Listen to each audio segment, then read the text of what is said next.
Oh, I got plenty of people already. Hey guys, we are going to be talking about answering the question if you are studying enough, and some best practices if you are.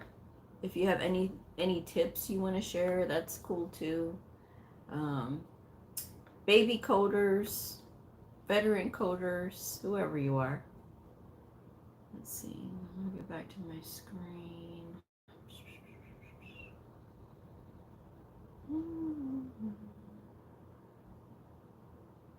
That's what we're talking about today. Uh-oh, I lost my screen.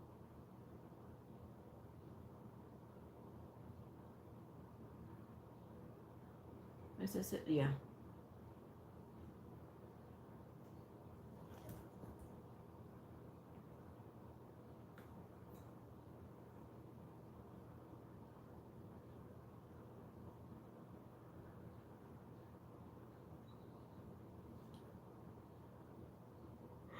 Oh my gosh. Okay, so I will be here till the top of the hour with all of you. So we got about 40 minutes together. And whatever questions you want to ask is fine too. Just make them thoughtful, because I will not answer how do you get started, because I have so many videos about that, or what books do you recommend, so many books about that. So just go through the videos. Feel free to look through the videos. All right. So now that we have a quorum, I will go ahead and start. So, are you studying enough? If you are studying medical billing and coding, whether you are in a program that is led by a school, or you are attempting to do the self-study route, maybe you are following my video that I talk about that. I don't have it's not written in the description box anymore. I used to write it in the description box, like the actual syllabus step by step, but because I got a lot of nasty comments, I just took it down. And then I said, well, you know what? I need to revamp it anyway, and I will put it out for purchase later. It's still under construction. There's a lot, y'all. There's a lot to putting the self study together in detail, because the self study that I had that helped a lot of people it's like a very broad stroke version of what you should study if you're studying and preparing for the medical billing and coding certification exams. If you're sitting for the CCS, the CCA, the CCSP, or the CPC, my independent study syllabus helped countless people to study on their own and to be able to pass, and they didn't have to go through a formal program. But if you are going through a formal program, or if you're studying on your own, you should be studying a minimum of 20 hours per week. That is not negotiable. Even if you have a full-time job, a house, a family, kids, all these things going on, everybody's busy. But if it's really important to you, you will make the time for it. And everybody has pockets of time during the day that otherwise gets sort of thrown out. Like if you're sitting there mindlessly scrolling on TikTok or Instagram or whatever, that's just time that gets wasted. I mean, 30 minutes is easy to just lose when you're sitting there scrolling. And it's the same thing if you're on TikTok, you can go for hours. It's the same thing you should be focusing on if you are focusing on trying to learn medical billing and coding. A lot of people will say, well, Blue, it's overwhelming. It's a lot to learn. Yes, we have to know what doctors know while never having gone to medical school. That's my saying. I say that because it's the truth. We have to work with books that carry every single diagnosis code known to man, every single procedure that is currently out there. We have to know about the technology as well. And these are things that you learn with time. It's not going to happen overnight. So that's something that you have to kind of change your mindset on, and that can kind of help redirect you if you are like starting to feel overwhelmed, because 20 hours is a lot and it's so much to learn. Well, you're not going to learn it overnight. I am 17 years into my career, and it has taken me this long to amass all the knowledge that I have. And there's still a lot for me to learn, just like there will be a lot for you to learn too.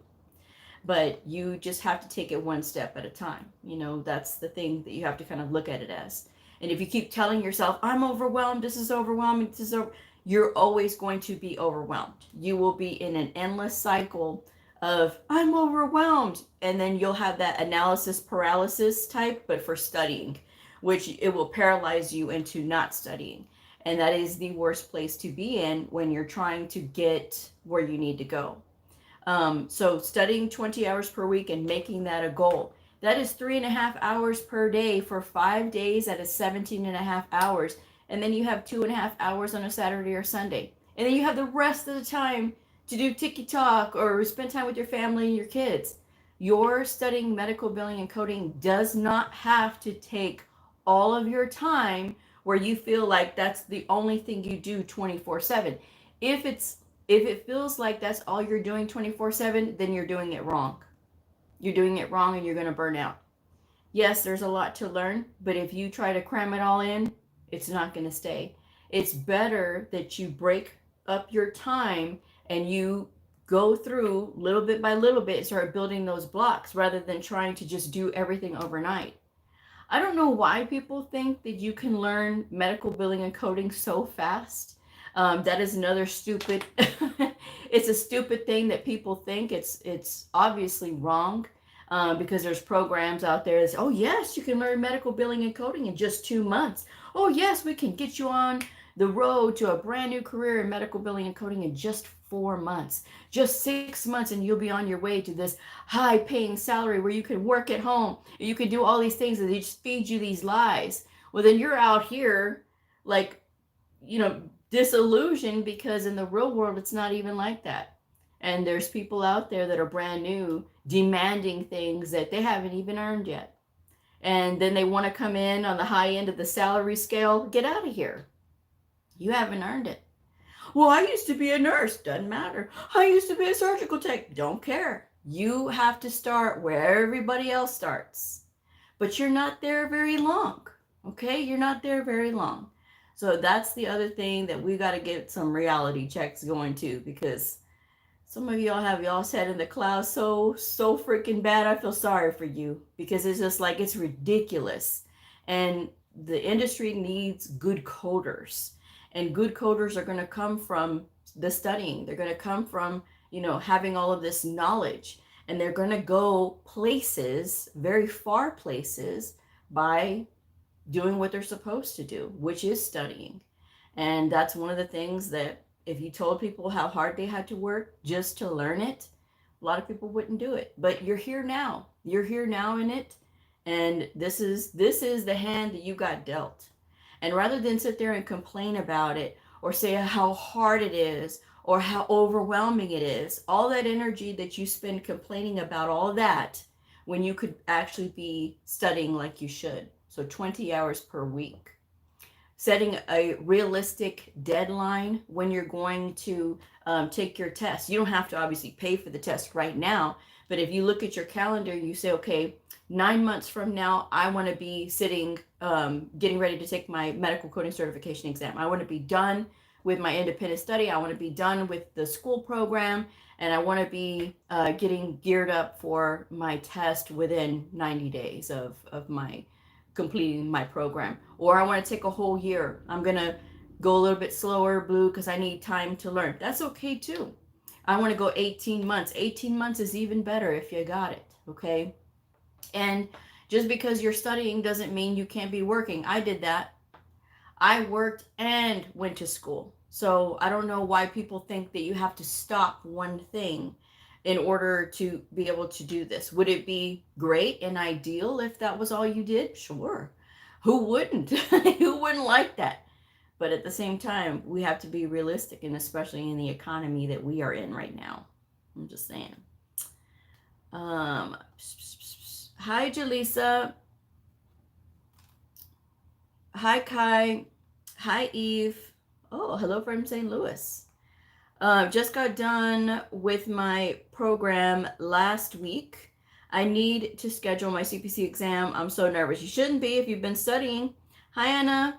Hi, Letty. Doing great. Martina says, hi, Blue. So glad to finally see you.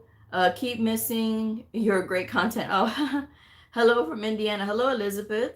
Nadia. Hi, Nadia. It's good to see you. Haven't seen you in a while. But so that's the thing about it, guys. You got to set that schedule, and you got to stop telling yourself it's overwhelming, because that's a luxury you cannot afford right now. That wasted time where you're overthinking things. If you get stuck when you're studying, like if you're going through the workbooks, and the workbooks that I recommend, of course, everybody knows ICD-10-CM and ICD-10-PCS, Coding Handbook with the Answers. That is one book. It is by the amazing Nellie Leon Chizen. I'm a big fan. And that book is going to help you learn diagnosis coding and inpatient procedure coding. But if your test is the CCSP, or if it is a CPC, you can skip the ICD-10 PCS questions, because those are inpatient procedures and you don't have that on your test. But if you are taking the CCS or the CCA, you obviously want to go ahead and work through all of those, because that's going to be the most comprehensive book to help you learn. And then for the CPT side, current procedural terminology side, I recommend the CPC study guide. Now, I am not a member of AAPC, and I probably will never be certified through AAPC. However, I will say that the one thing that I have seen that they did really well was that book, the CPC Study Guide. CPC Study Guide covers all of CPT coding, and they break it down in a way that is digestible for new people, which is fantastic to me when I see that. So that is something that I will always look for, good tools that are good for coders, because the tools that you use, whether it is your coding manuals or your workbooks, is going to have a profound effect on your ability to learn and your motivation to learn. Because there's another book out there that I don't like. Everybody knows it. But it's a series of books, and I don't like it. It's put together in a way that is acceptable for new for established coders to understand, not new coders. And I don't like it. And I have several of those books, because I am a book lover, as you can see. I love books, and so I will go through the books and give them a fair shot. In that particular book series, I don't like it. So all right, everything you share on Patreon. Oh, well, thank you for everything you share on Patreon. Oh, you're welcome. Anna says, I work 2 jobs, and doing the self-study isn't easy, but I want it bad enough. Even if I'm just listening to JJ Medicine for medical terminology, or the crash course, taking my time to get this right. Good. Hello from Orlando, Florida. Thank you so much for the info you share on YouTube. Blessed to find you. Oh, thank you so much. Michelle, hi, Blue. Coming in a little late, but we'll rewatch from the beginning afterwards. Awesome. I will be here till the top of the hour. So, but we are just talking about if you're studying enough, if you're telling me that you're only studying only 5 hours a week, or, well, honestly, anytime I hear somebody tell me, well, honestly, I know I'm about to hear a tall tale. You're going to lie to my face when you tell me, oh, honestly, no, I don't want to hear your lies, okay? When it comes to studying, you need to be honest. Be honest with yourself, because the proof is in the pudding, and it's going to show when you take your test. It's going to show in your level of nervousness. Well, Blue, I've always been a nervous test taker. No. People who are really nervous when they're taking their tests is because they haven't been studying enough. You haven't been studying enough.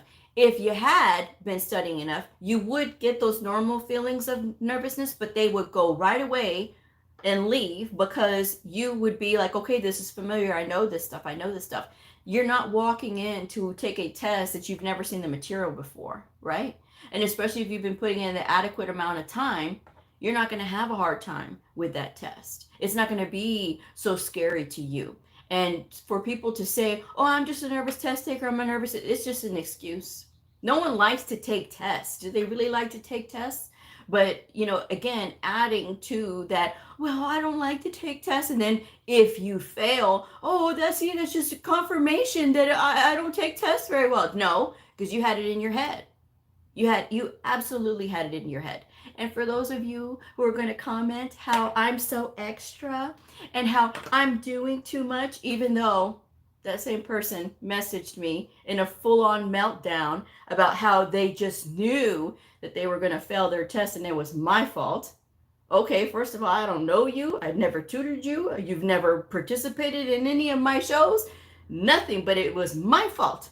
Whatever, but I'm doing extra. But here's the thing. I am very passionate about what I do. I want students to learn. There's many of you who will never comment on any of my videos, never like any of my videos, but I have helped you. I have helped you. I've recommended something that you have used to help you study. Something that I've said along the lines of how to study you've done, and you've been a better coder, or you become a better coder because of it. But you'll never tell me, and that's okay. You can keep your secret. It's all right. It doesn't matter to me because there's plenty of other people, like the ones up here in my chat, who will let me know and how much I've done for them. But again, guys, I do this because this industry needs good coders. I'm not here to sell a program. Okay, I'm not here to sell a program. Do I have products? Absolutely. Do I have services? Absolutely.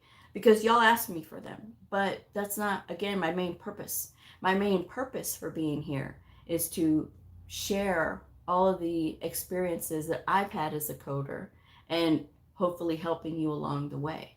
So just something that you ought to know.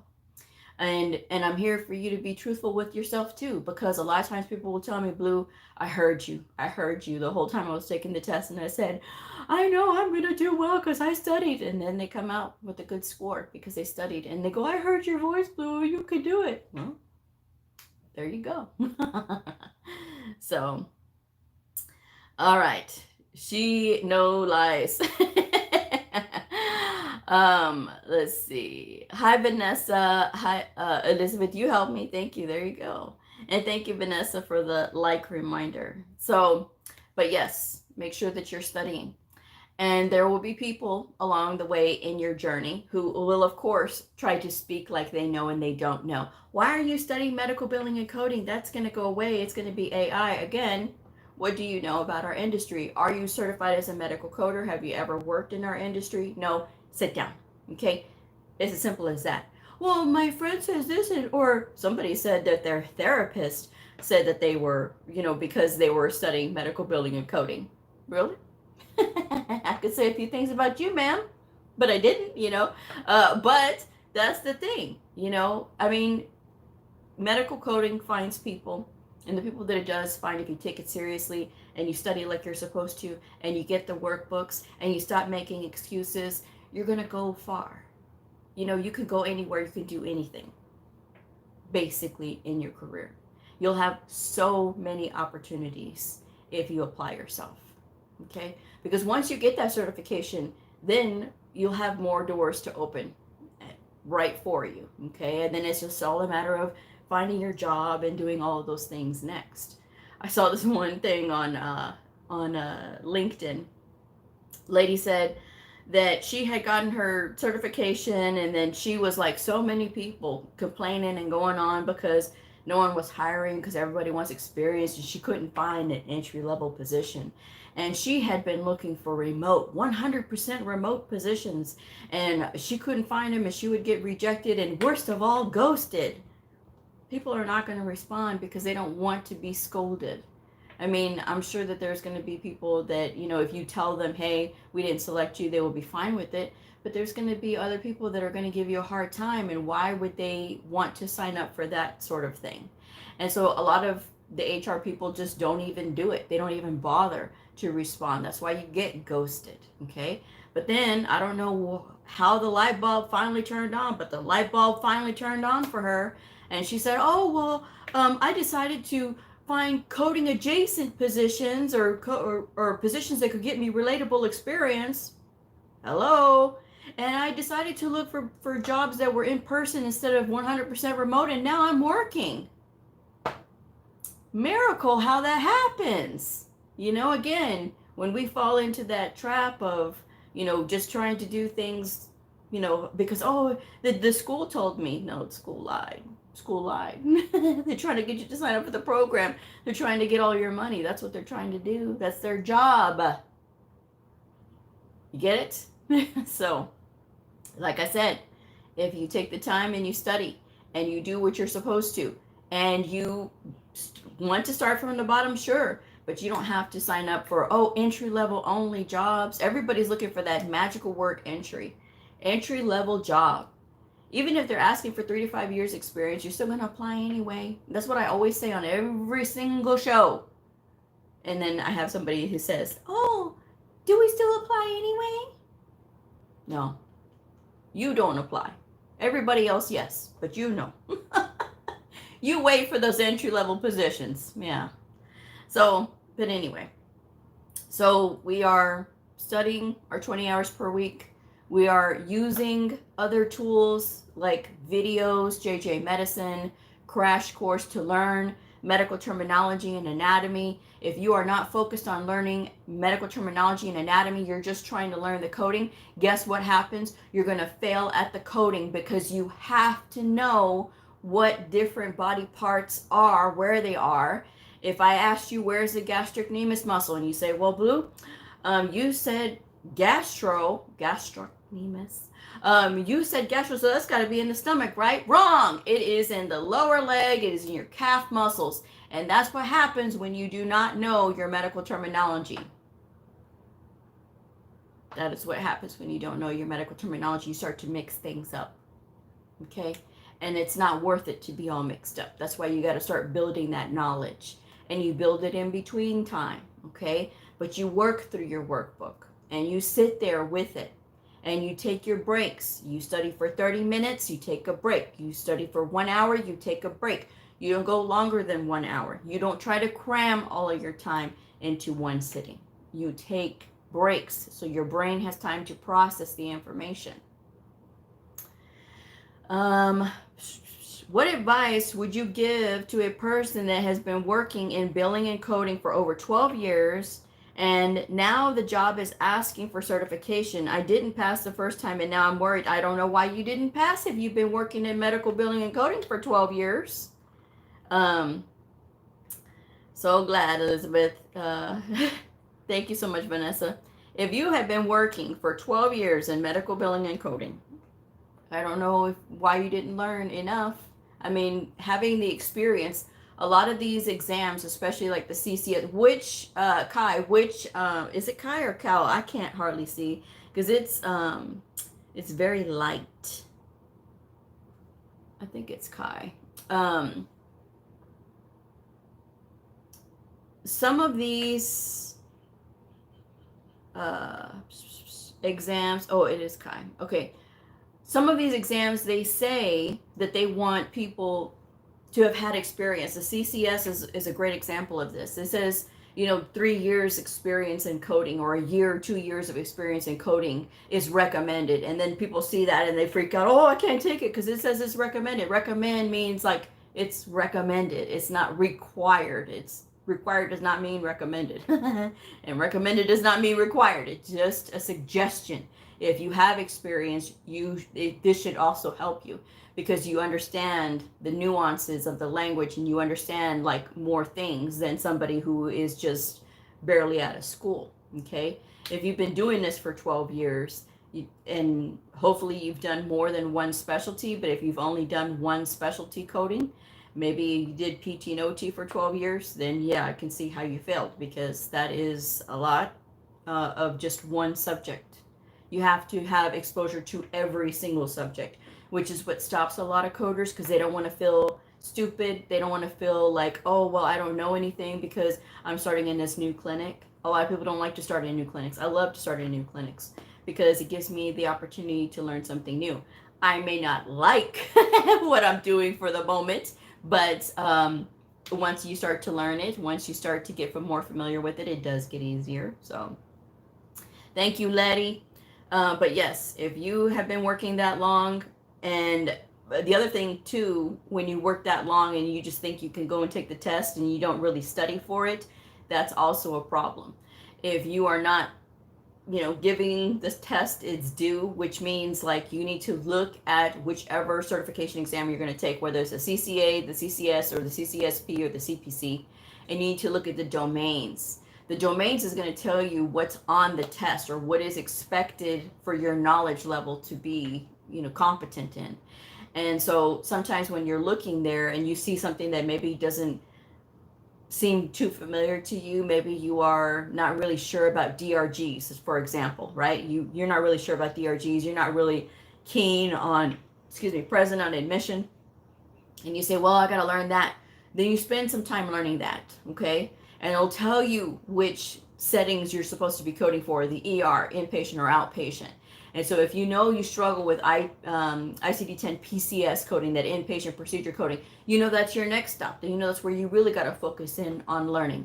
Evaluation and management is covered on these exams, but it's not so much that it's going to be so overwhelming. It's not the bulk of the test. The bulk of the test is coding knowledge and skill for any one of these four, but E&M is not all of it. So don't worry too much if you don't get E&M right away, okay? My husband watches with me and says, Blue says, study and read the guidelines. Yes. And believe it or not, thank you to your husband who actually listens to me, because other people will be like, I don't know what to do. I don't know what to do. And I feel like I'm a freaking broken record. And I'll say, I feel like I sound like a broken record. I don't know where to start. It's like when I get these messages from people, like on Instagram, especially Instagram, I don't know what these people are thinking. Oh, well, what suggestions do you have for me? How do I start studying? I said, do you watch my channel at all? Oh, yes, that's how I know to come over here. Okay, well, then you need to keep watching then. And then another lady was like, oh, I could use some tips on how to study. Okay, well, you could go to my channel and watch it, because I have plenty of study tips for all of the exams and all of the things that you should be doing. It's not hard. It's not, so thank you to your husband. You got a good husband there because he heard me. So, but with that said, if you are looking at these domains and you're seeing what's on these tests and you're isolating, hey, I'm not so good in this, I'm not so good in that.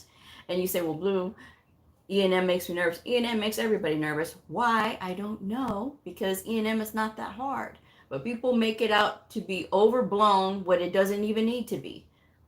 Evaluation and management is the cognitive work for the provider. And all you have to do is learn how to look at what that table of risk is saying. And how do you do that? By opening your CPT book to the evaluation and management section, and it's got all of that stuff explained and broken down. Okay, if you get stuck and something doesn't make sense, go on LinkedIn and make a post saying that you're looking for a mentor because you have questions. A mentor will help you for free. And it's usually somebody that's been in the industry. Please try to stay away from other newbies like you. Okay, don't get advice from other people that are new. Now, I'm not saying 100% of the new people don't know what they're doing, because there's plenty of people that I've met that have been brand new that know a heck of a lot more than a lot of other veteran coders that I know. But that's another story for another time. The thing about a lot of new people, like that one that I seen that wrote that article that had wrong stuff right out of the gate for modifier 25, so proud, and sharing her information, CPCA, so proud. Somebody on there told her, hey, you got this one wrong. You have this example wrong, gave a detailed explanation. She's still on there, didn't acknowledge that lady's post, which was respectful, because she was a lot more respectful than I would have been. And the other one was, oh, she's encouraging people to share her wrong information. And there were 4 people who already shared her post. That's why I say, don't get advice from new people like you. They can help you, like in how to study too, so you're both learning, but don't just take their word for it. Just saying. Kai says, I've been working in a primary care physician office, and I think I did kind of go in thinking that it was going to be simple. That's what's your problem right there, because of my experience. But this time I'm really focused. Good. Taniska, Hi, Blue, BLEU. I passed my CPC last week. Good. Do you think the VA will give me an opportunity with an apprentice status? Have you read the VA job post? Have you read their job posts? Have you read where it says, will accept education in lieu of experience, will accept certifications in lieu of experience? What does that mean? That means that even if you have a CPCA, even if you have a CCA, even if you have a CCS or a CCSP with 0 experience and you have a good resume, your resume has just as much chance of getting to that hiring manager as anybody else, as long as you show that you have what they need. If they see, hey, she has a CPCA, I guarantee you, you will find a lot of other people there in the VA with the CPC. How do I know? Because I know plenty of people who have their CPCs, and a lot of them are in hospitals. A lot of them are in practice groups and things like that. And because a lot of people back in the day used to think, oh, the CPC is so easy. CPC is not easy. I've had nurses who've come to me who have failed the CPC several times, and they're like, I don't know what I'm doing wrong. We get on the study schedule, and then they do much better the second time because they start to take it seriously. Okay. But that's the thing, so when you're applying, you need to stop trying to say, oh, are they going to accept me because I have an apprentice status? Yes, they will accept you. They will accept you or they won't accept you. They'll let you know. Okay. Because there for a while, even with the VA, it didn't matter if you had a certification or not. Okay. Now, again, that's changed now. But again, you can't look at these job listings and say, and self-reject. That's a problem that's out there, is people are self-rejecting. Why are you self-rejecting? Oh, are they going to do? No. How do they know who you are if you don't apply? And if people who have experience in that area are happy where they are, they're not going to leave. So that facility, that organization, they're going to have to take whoever is applying. And if you show up competent with a good resume, guess who has a better chance than somebody who's sitting here second guessing themselves and wondering, should I apply or should I not apply? They don't know you. Apply anyway. Okay, even with an apprentice status. Even if you don't have a certification yet, you've completed a program and you're like, well, Blue, I can't afford to take a certification exam yet. You should have been saving your coins while you were in your program, so that way that you could pay for your certification exam because you knew that was coming up. But it happens. I get it. And it's okay. Sometimes they will hire you without a certification, but your employment is going to be contingent on you getting that certification, sometimes within 6 months, sometimes within a year. One lady told me that they were telling her that they would give her up to 2 years to take her certification exam. But because she had completed a program, and that was how she was able to get in. So, hi, Alabama. So, yes. Hopefully that answers your question, Taniska. Apply anyway. And you, Kai, glad that you're taking it more seriously now. The next opportunity that you have to take this test, you know what to expect. That's the good thing, is that you already know what to expect. This is not going to be where you just don't know and you're just so nervous. No, you've already been down this road before. You have an idea of the structure of the test and what it looks like. And so it's just a matter of sitting through and taking it again. But I will say, for anybody out there who has failed their test, if you have failed your test, you have no business taking it again like 2 weeks later or 3 weeks later or a month later because, well, I only failed it by a couple of points. If you fail it by a couple of points, and let's just say you took the CPC, right? And let's just say, because the passing score is a 70 on the CPC. So that means it's 1 point for every question, right? Because there's 100 questions on that test, right? So you take this test, you failed. Maybe you got a 68, okay? That means that you missed 32 questions. No. You need to be studying. Oh, but I only failed it by 2 points. Yes, I understand. A pass is a pass is a pass.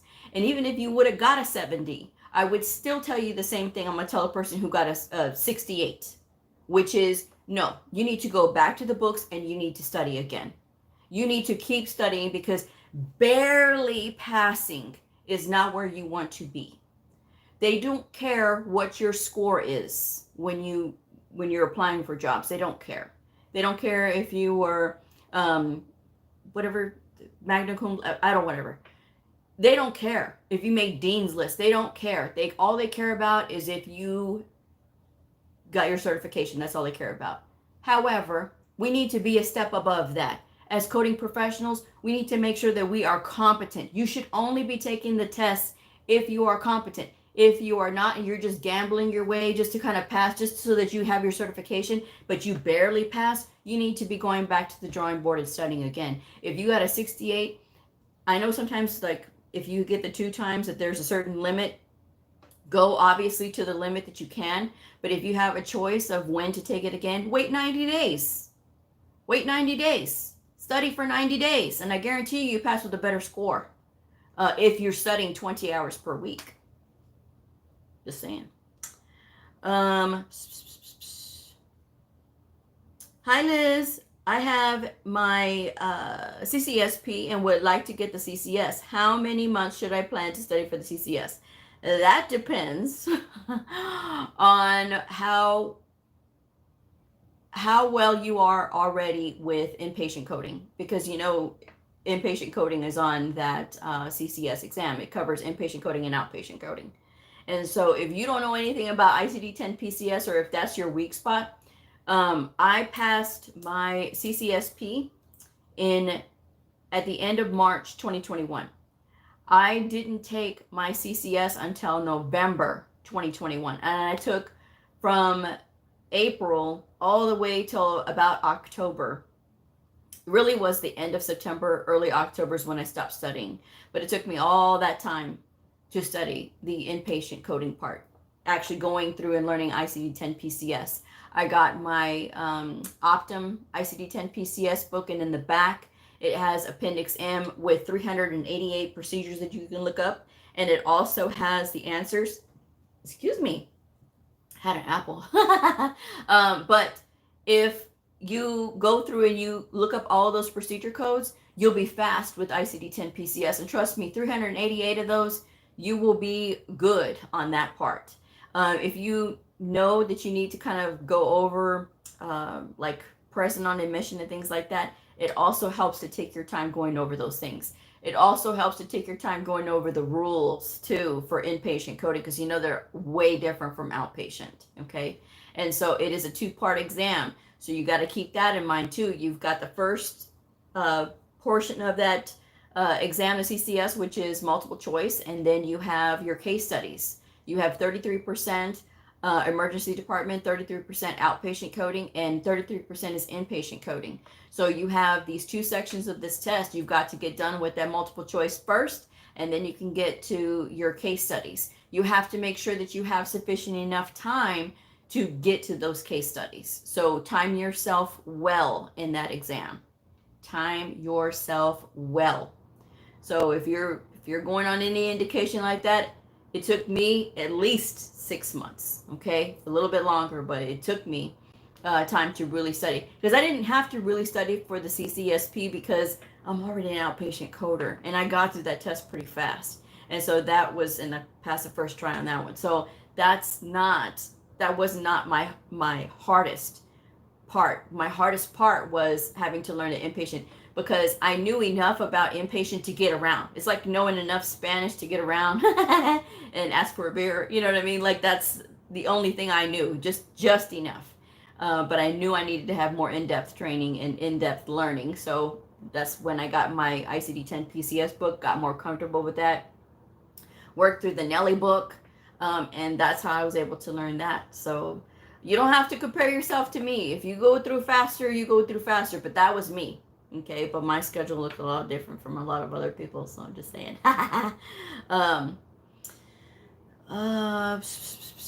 Is it okay to do a medical billing and coding program? It's a 7-month program.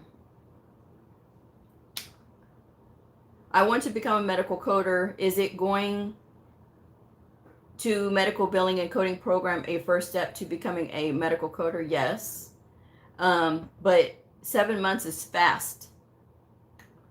7 months is too fast. But you can take, if it's what you can afford, a lot of people tell me, well, it's what I can afford. Sometimes it's better if you study on your own. I mean, you can go through my videos, but a lot of people don't want to do that. So if you go through this program, just know that you're probably not going to be ready in those 7 months to take the exam. I would plan on tacking on an additional 2 months of study after you get done with your program so that you can fill in the holes of wherever you need depending on which exam you're going to take. So that's what I would recommend for you. I mean, you can tack on additional time, even though your program is 7 months, doesn't mean that you're going to be ready for your exam in 7 months, because you won't. Hi, Sky. You're welcome. I will apply tonight. Good. You already did my resume. Awesome. Thank you. So I will keep you posted. Awesome. Good. That's good. Do it. I'm excited. Let me know how your journey goes. All right, guys. It is the top of the hour and I got to go. So I will have another show for tomorrow. It won't be live. I'll have it filmed. But it's going to be about what you should know about remote medical coding. Because, yes, I will try to deter new people from doing remote coding because it's just not good for new people. I'm just saying. So with that said, I'm going to go ahead and wrap this one up. Thank you guys so much for joining me. If this video helped you, please like, subscribe, and share. And I'll see you next time. Bye.